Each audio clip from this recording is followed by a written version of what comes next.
सभी को नमस्कार। तेरा वैभव अमर रहे माँ, हम दिन चार रहे न रहे। सभी को 15 अगस्त स्वतंत्रता दिवस की बहुत बहुत शुभकामनाएं। यह स्वतंत्रता दिवस हमें उन महान स्वतंत्रता संग्राम सेनानियों की याद दिलाता है जिन्होंने अपनी वीरता से, आदम साहस से इस देश को विपरीत परिस्थितियों में भी अपने जान की परवाह किए बिना देश को स्वतंत्र कराने के लिए बहुत लंबी लड़ाई लड़ी है।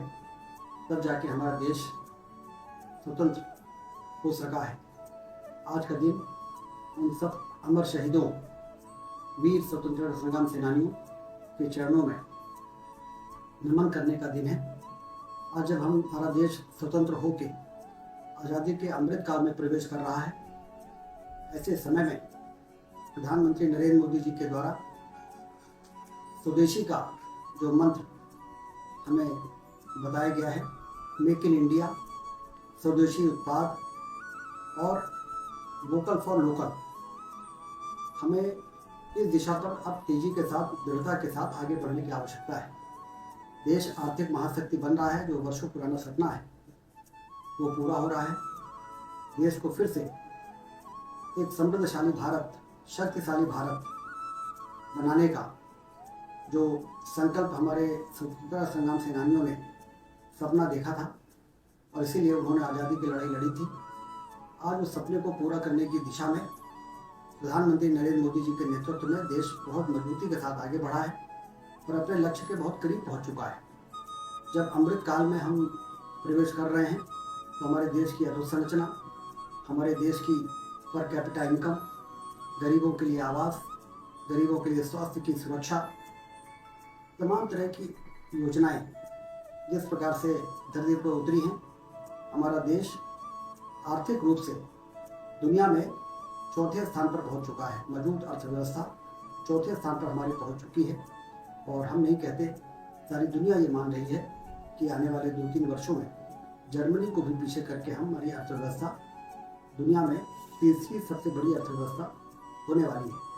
सिर्फ अमेरिका और चाइना बचेंगे हमसे आगे।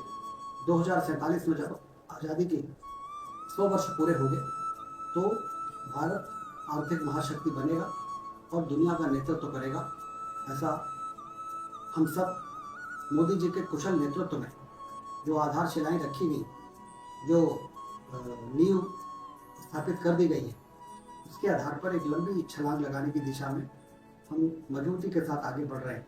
हमारी आज़ादी सार्थक हो रही है और इसलिए हम सब की जिम्मेदारी है कि हम vocal for local, make in India, हमारे जो स्वदेशी उत्पाद हैं उनका ज़्यादा से ज़्यादा उपयोग करें और किसी भी विदेशी उत्पादों को अपने जीवनचर्या में शामिल यदि हम कर रहे हैं तो उससे बचने की कोशिश करें, जिससे हमारे यहाँ के उद्योग को प्रोत्साहन मिले, हमें चीज़ों को इंपोर्ट करने की आवश्यकता न पड़े और हम आत्मनिर्भर भारत की संकल्प को पूरा करने में सफल हो सके। ये तभी होगा जब देश के नागरिक स्वतंत्रता की कीमत को समझेंगे और भारत के बेहतर भविष्य के निर्माण की दिशा में अपने योगदान को सुनिश्चित करेंगे। इसलिए यह स्वतंत्रता दिवस एक बार फिर से हम सबको अपने संकल्प को मजबूत करने का दिन है, जब हम देश की बेहतरी के लिए अपना सर्वश्रेष्ठ योगदान,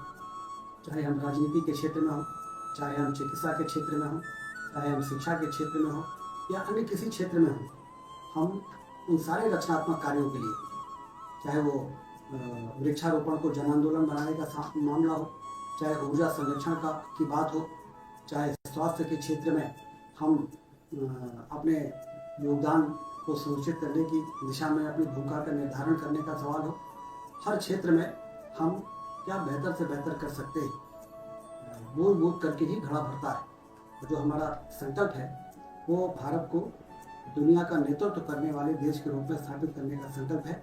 इसमें सभी को जुड़ना पड़ेगा, सभी को लगना पड़ेगा, सभी को प्रधानमंत्री मोदी जी के नेतृत्व में चलाए जा रहे कार्यक्रमों का सहयात्री बनना पड़ेगा और हमारे मध्य प्रदेश में हमारे मुख्यमंत्री डॉक्टर मोहन यादव जी के नेतृत्व में भी जिस प्रकार से मध्य प्रदेश को एक विकसित राज्य बनाने की दिशा में वो दिन रात काम कर रहे हैं, इन सब कार्यक्रमों में अपने को जागरूक भी होना है और अपने को सहयात्री भी बनना है। इसलिए एक बार फिर से मैं स्वतंत्रता दिवस के इस पावन अवसर पर आप सबको बहुत बहुत बधाई और शुभकामनाएं देता हूँ। हम सब जुटेंगे तो आने वाली पीढ़ी का भविष्य बेहतर बनाने में हम जरूर कामयाब हो सकेंगे। जय हिंद, जय भारत।